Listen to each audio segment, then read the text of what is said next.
At dahil ang daming nagko-comment na mas mura daw dito sa Dali Grocery ay sinubukan namin.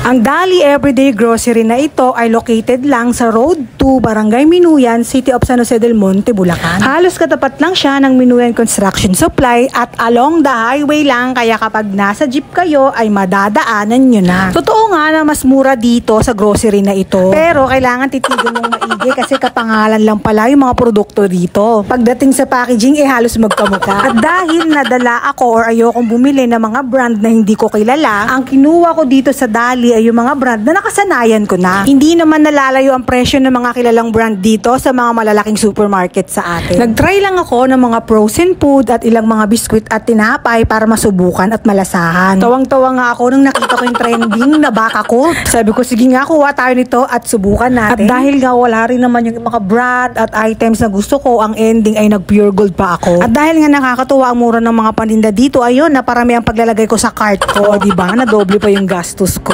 At itong isang buong basket na nabili ko ay umabot ng 1,237.75. Katulad nga ng sa O-Save ay self-service din dito. Ikaw ang magbabalot at magbabag ng mga binili mo. Sabi ko nga sa asawa ko, tara na at umuwi para matikman na natin yung mga kakaibang items dito sa Dali. Siyempre, una na namin tinikman itong ice cream. Melon flavor nga itong napili ko. At kalasa naman siya ng mga tinitindang ice cream on stick, yung mga naglalakong matanda, ganun. Creamy at masarap rin naman. Pwede na sa murang halaga. Sumunod ko ang sinubukan itong Baka Cold, strawberry flavor pala yung nadampot ko. Malayong malayo sa lasa ng Yakult, pero may kalasa siya yung binibili kong Del Monte drink na nasa ganyan ding boteng maliit. At para nga makompleto yung groceries ko at para mabili ko pa yung mga kailangan ko, ayun, nag-pure gold pa ako, diba? Doble gastos na, doble pagod pa. Pero wala naman masama kung susubukan nyo ring magdali, diba? Ayun lang mga Jai, please like, share, and follow!